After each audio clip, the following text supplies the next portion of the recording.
Hello दोस्तों, स्वागत है आपका हमारे YouTube चैनल में।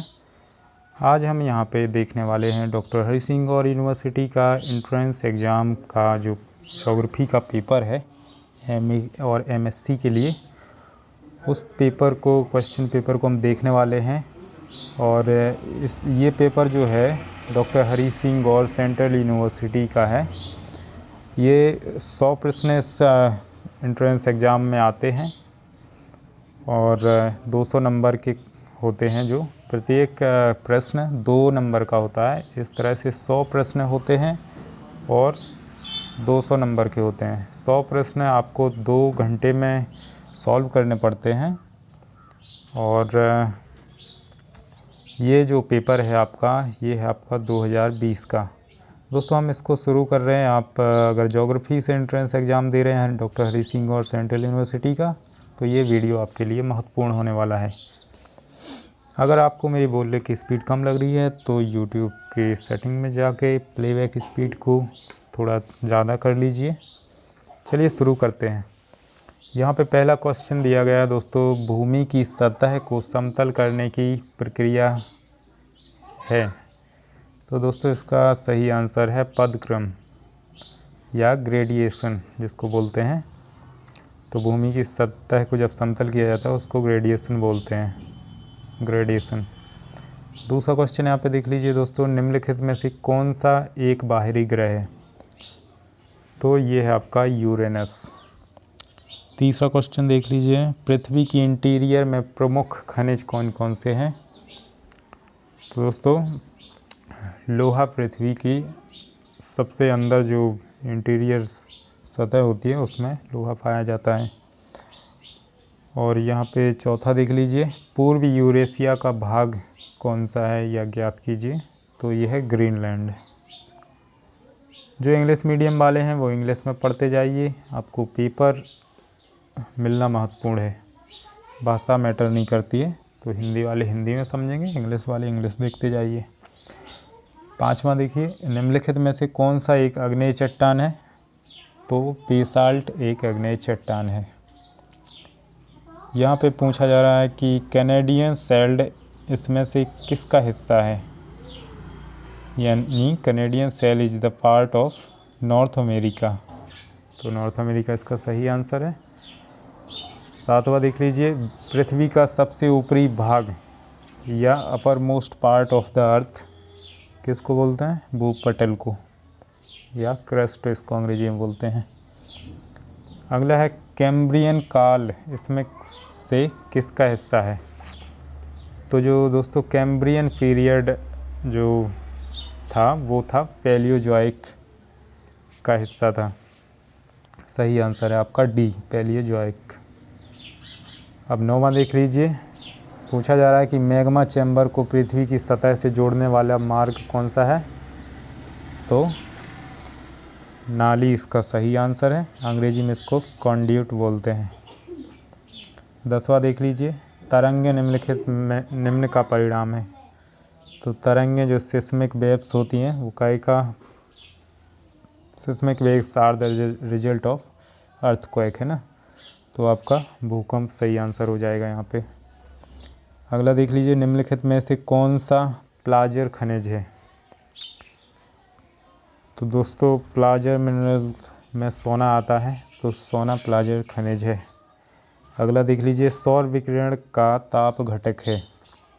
तो सही आंसर आएगा आपका गामा किरण, यानी heating component of the solar radiation. तो ये होता है गामा किरणों की वजह से। अगला देख लीजिए, गलियंग को तेज करता है। गलियंग किसको बोलते हैं? गलियंग एक्सीलरेट, मतलब ये कटाव को तेज करता है। अगला देख लीजिए, कोलाइड है। कोलाइड क्या है? सिल्ट। 15वां देखिए, ज्वालामुखी की राख पर विकसित मिट्टी जो होती है उसको एंडीसोल बोलते हैं, एंडीसोल। 16वां है, प्रारंभिक लैंडफॉर्म के लिए उदाहरण है। तो क्या उदाहरण है? वी आकार की घाटी। पहले वी शेप में सॉरी फ्रेंड्स, डी वाला आपका सही आंसर है, ज्वालामुखी पहाड़ी।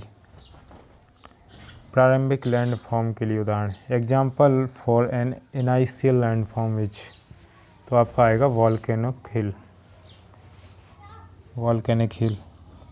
17वां देख लीजिए, निम्नलिखित में से कौन सा एक प्लूटन है? महास्कंद यानी बैथोलेथ से जो महास्कंद जिसको बोलते हैं वो इसका सही आंसर है।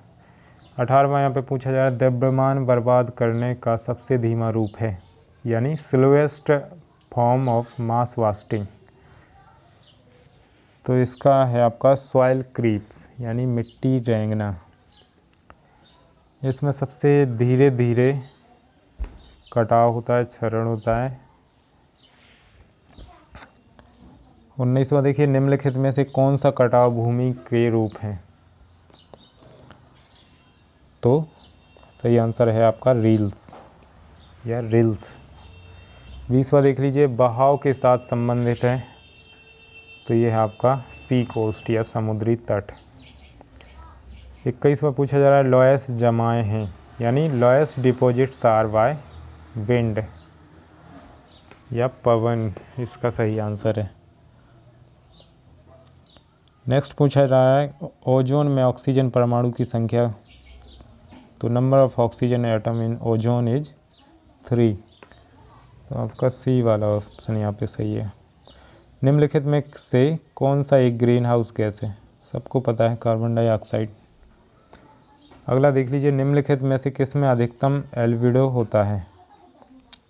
सो मैक्सिमम एल्बिडो आर हिम या सिनो इसको बोलते हैं ना, तो इसमें होता है। 25वां देख लीजिए, समताप रेखा किससे संबंधित है? तो समताप रेखा सतह का तापमान से संबंधित है, सरफेस टेम्परेचर।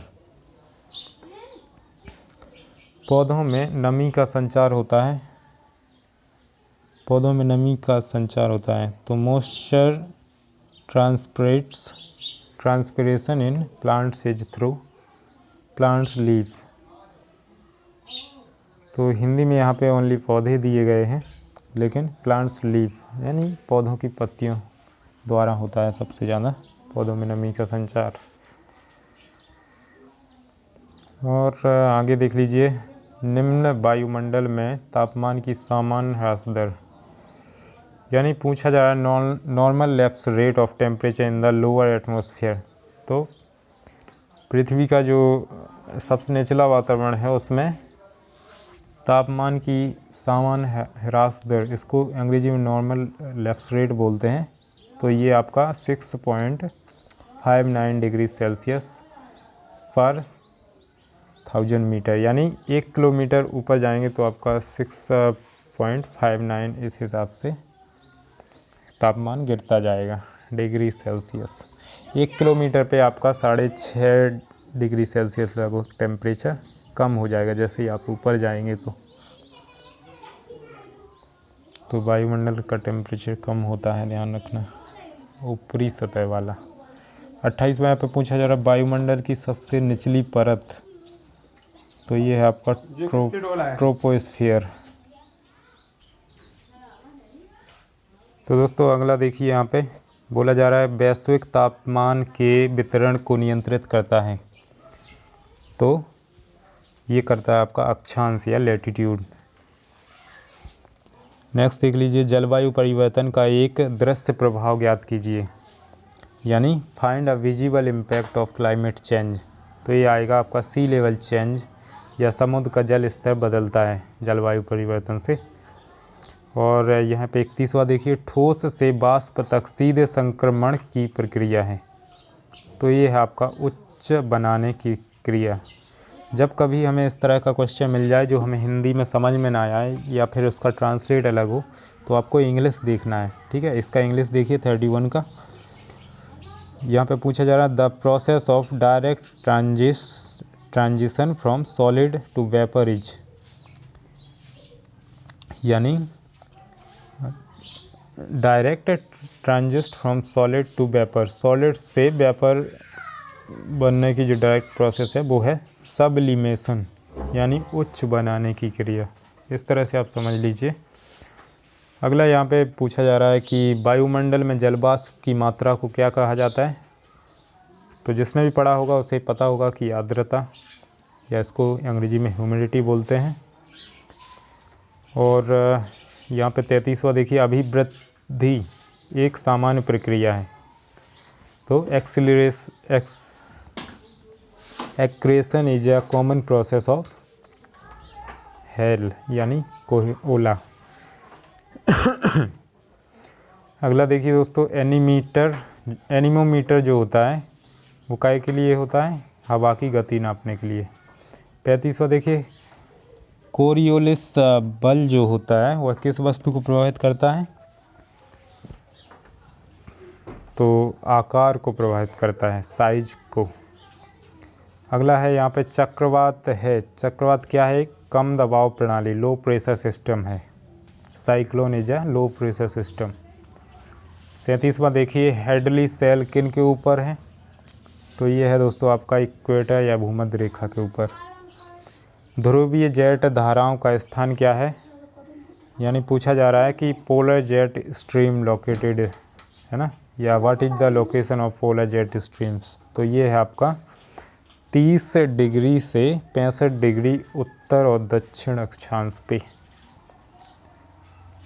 और अगला देख लीजिए, निम्नलिखित में से कौन सा संघनन नाभिक है, यानी कंडेंसेशन न्यूक्लियस। तो ये आपका डस्ट पार्टिकल्स, यानी धूल के कण। अब नेक्स्ट पूछा जा रहा है सिरोको स्थानीय हवा है। So sirocco is a local wind of Mediterranean sea, या मेडिटेरियन भूमध्य सागरीय, यहाँ की स्थानीय हवा को सिरोको बोला जाता है। अगला है लेब्राडोर महासागर धारा है। So Labrador current is in Atlantic महासागर। अगला पूछा जा रहा है कि मध्य अटलांटिक लकीर के मूल हैं। So origin of mid Atlantic ridges are क्या है, ग्लेशियल डिपॉजिट। तो इसमें दोस्तों थोड़ा सा मुझे कन्फ्यूजन लग रहा है। इसका सही आंसर ज्वालामुखी जमा हो सकता है, आप लोग क्लियर कर लीजिए। अगला देखिए, अंतः समुद्री में फ्लैट किसके सबसे ऊपर ज्वालामुखी पहाड़ियाँ हैं, यानी अंतः समुद्री में फ्लैट सबसे ऊपर ज्वालामुखी पहाड़ियाँ हैं। तो इसका आपका सही आंसर आएगा गुयोट्स। अगला देख लीजिए, समुद्र के तापमान को काफ़ी हद तक नियंत्रित किया जाता है, काय के द्वारा किया जाता है दोस्तों। तो इसका सही आंसर आएगा आपका अवसादन के द्वारा। अगला है, समुद्र के हेलोक्लाइन निरूपित करता है लवणता परिवर्तन। नेक्स्ट देख लीजिए, महासागरों में लाल मिट्टी है अजैविक जमाव या अबायोटिक डिपॉजिट जिसको बोलते हैं। 47वां देखिए, आने वाले उच्च ज्वार द्वारा बनाई गई पानी की खड़ी दीवार को कहा जाता है, क्या कहा जाता है, ज्वार का बोर, यानी टाइडल बोर। ध्रुवीय क्षेत्र से समुद्री धाराओं की उत्पत्ति का कारण ज्ञात कीजिए। ध्रुवीय क्षेत्र से समुद्री धाराओं की उत्पत्ति का कारण ग्लेशियरों का पिघलना, ये आपका सही आंसर होगा। और क्या पूछा जा रहा है, निम्नलिखित में से कौन एक गर्म धारा है। तो दोस्तों इसका आंसर मुझे तो नहीं पता कि क्या है, ढूंढने पे भी नहीं मिल रहा, आप लोग पता कीजिए और सॉल्व कीजिए। 50वां पूछा जा रहा है, प्रवाल सामान्यतः मिलता है, प्रवाल यानी कोरल्स जो होते हैं वो कहाँ मिलते हैं, अरब सागर में। तो इसका बी वाला आंसर सही है। 51वां देखिए यहाँ पे, निम्नलिखित में से कौन सा एक प्रकाशमान खगोलीय पिंड है, यानी पूछा जा रहा है कि निम्नलिखित में से कौन सा एक प्रकाशमान खगोलीय पिंड है। तो यहाँ पे ऑप्शन देखिए, उपग्रह जो होते हैं वो तो प्रकाश उत्पन्न नहीं करते, ग्रह भी नहीं करते, धूमकेतु भी नहीं करते। तो आपका तारा जो होगा सही आंसर होगा। तारों के पास खुद का प्रकाश होता है। अब यहाँ पे देखिए 52 वाला क्वेश्चन, मानव पारिस्थितिकी की अवधारणा किसने प्रतिपादित की, यानी who propounded the concept of human ecology. तो इसका सही आंसर आएगा एच एच बैरो इसका सही आंसर आएगा। अब पूछा जा रहा है कि कॉस्मॉस पुस्तक किसने लिखी थी, तो ये लिखी थी भैया हमबोल्ट ने। तो कॉस्मॉस पुस्तक के रचयिता हमबोल्ट हैं। सेफेलिक इंडेक्स निरूपित करता है, सो सेफेलिक इंडेक्स जो है वो काय को डिनोट करता है, सिर के आकार को। सिर के आकार को पता करने के लिए सेफेलिक इंडेक्स का उपयोग किया जाता है। निम्नलिखित में से कौन सी बोली है, तो भैया भोजपुरी एक बोली है और बाकी सब भाषाएं हैं। तो सही आंसर है आपका सी। 56 देख लीजिए, निम्नलिखित में से कौन आदिम आबादी के लिए एक उदाहरण है। यहाँ पे पूछा जा रहा है प्रीमेटिव पॉपुलेशन। इसका आंसर आप लोग खुद पता कीजिए। 57 देख लीजिए, निम्नलिखित में से घनी आबादी वाला क्षेत्र ज्ञात कीजिए। तो नील घाटी सबसे घनी आबादी वाला क्षेत्र है। और यहाँ पे जो घनी आबादी जैसे पूछा रहा है, 4 ऑप्शन दिए हैं, तो इन चारों ऑप्शन में से नील घाटी ज़्यादा सघन है। बाकी सही आंकड़े आप पूरा पता कीजिए। विकसित अर्थव्यवस्था का सामान्य जनसांख्यिकीय व्यवहार कौन सा है, यानी which is the common demographic behaviour of a developed economy. तो कम जन्म दर जो है, लोअर बर्थ रेट या लो बर्थ रेट, इससे पर हम विकसित अर्थव्यवस्था और सामान्य जनसांख्यिकीय व्यवहार का पता लगा सकते हैं। माल्थस के अनुसार जनसंख्या वृद्धि का अनियंत्रित व्यवहार है, तो क्या है, ज्यामितीय प्रगति, ज्योमेट्रिक प्रोग्रेशन। 60वां देख लीजिए, जनसंख्या नीति में निम्नलिखित में से कौन सा देश जन्म समर्थक का अनुसरण करता है। तो आपका आंसर आएगा यहाँ पे कनाडा। अच्छे से पढ़ लीजिए, इसी को मैं इंग्लिश में पढ़ रहा हूँ। Which of the country follows pronatalism in population policy.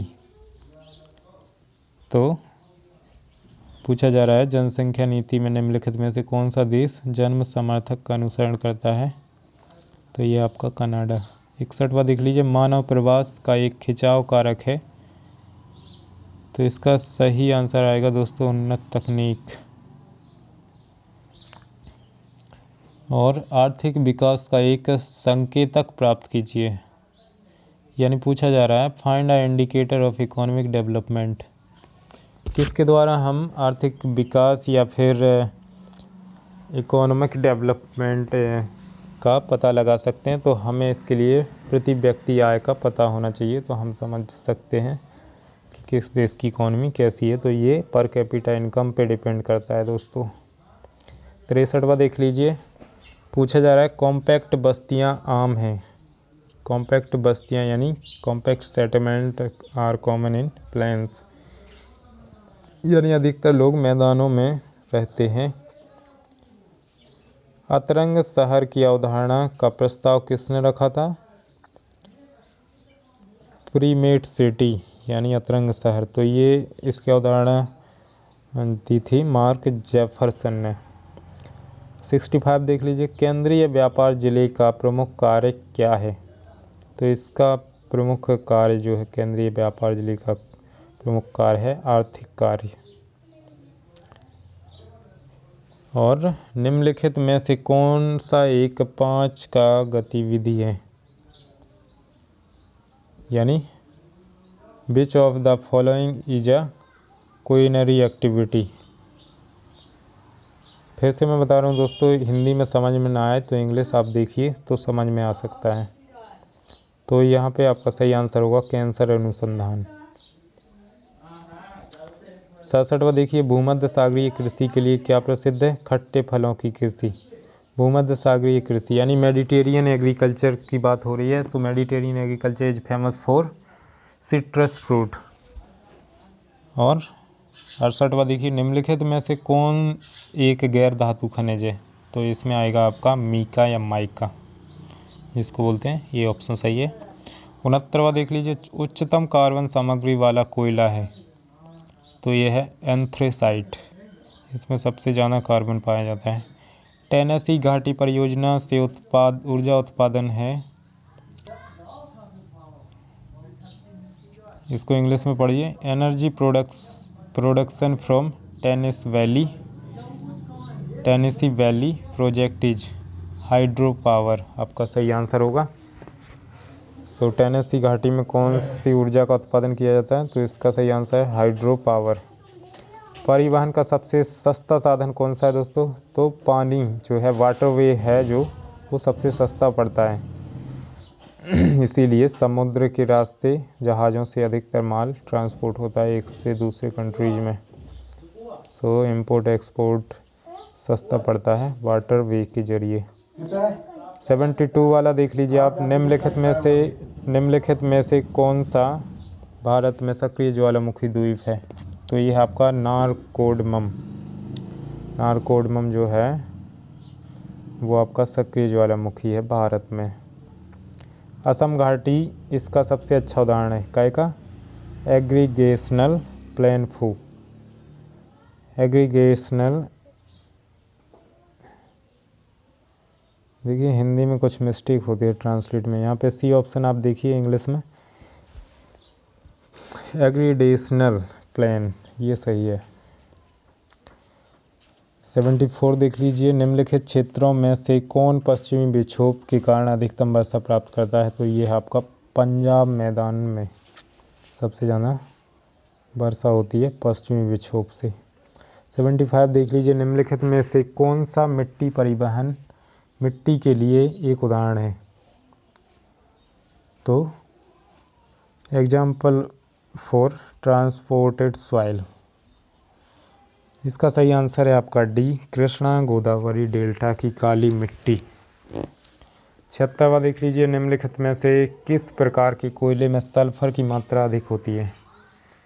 तो इसका सही आंसर है आपका नीवली के लिग्नाइट में।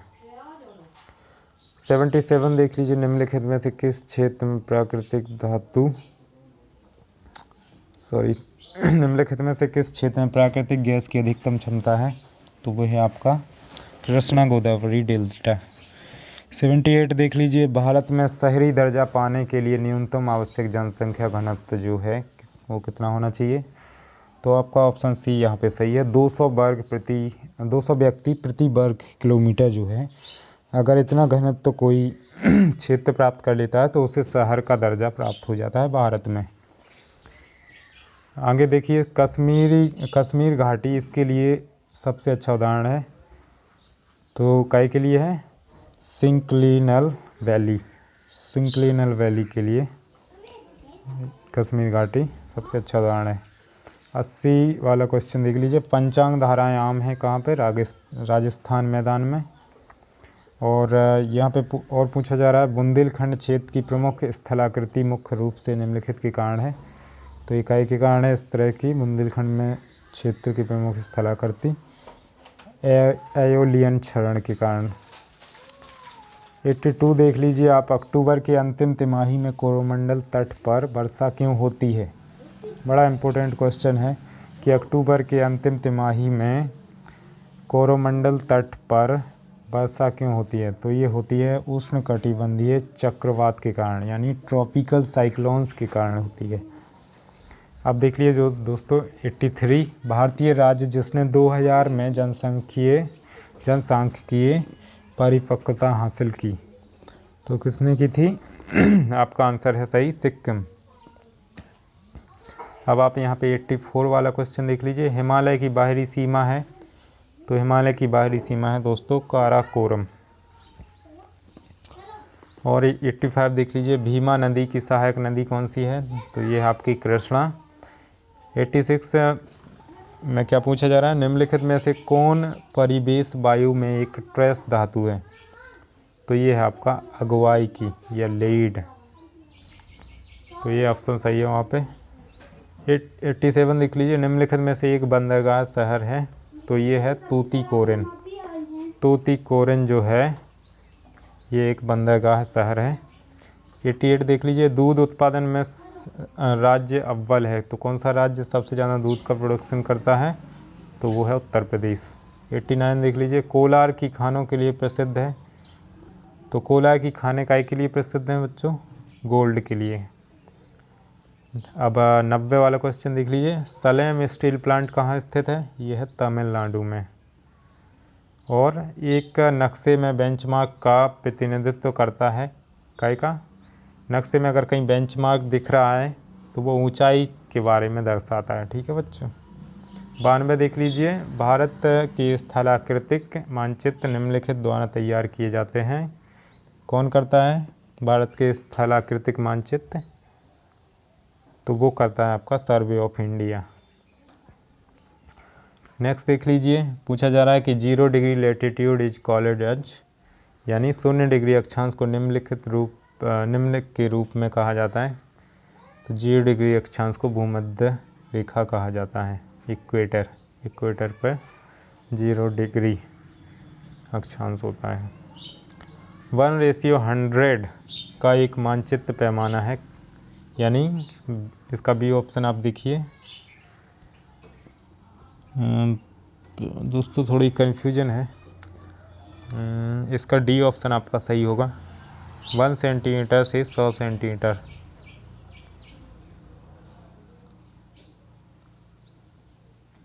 ये तो नहीं हो सकता, इसका बी आपका सही होगा। दोस्तों एक बार आप लोग भी कंफर्म कर लीजिए, थोड़ा सा मुझे डाउट हो रहा है। बी ऑप्शन शायद सही है इसका, 1 किलोमीटर से 100 किलोमीटर।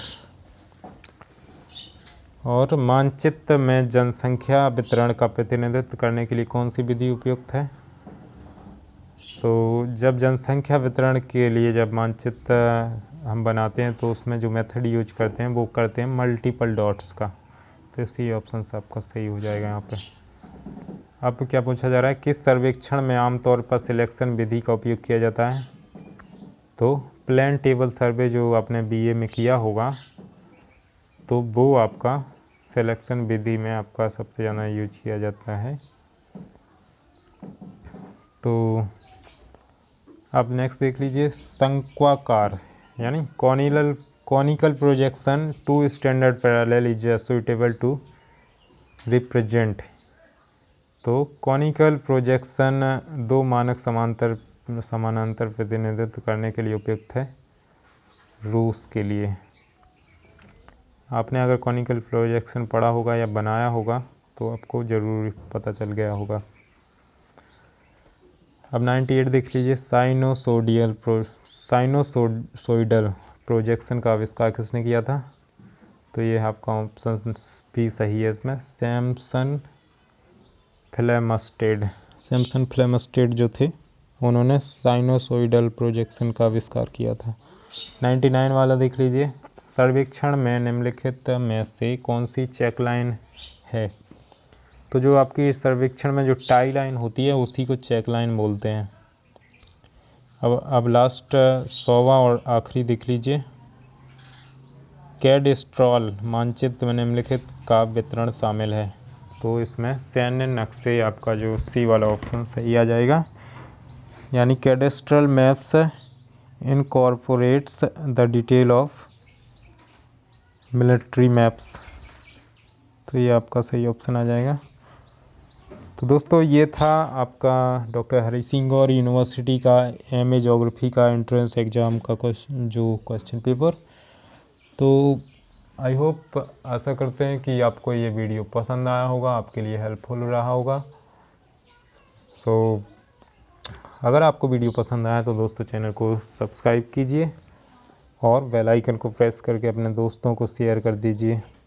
चलिए मिलते हैं नेक्स्ट वीडियो में, तब तक के लिए जय हिंद जय भारत।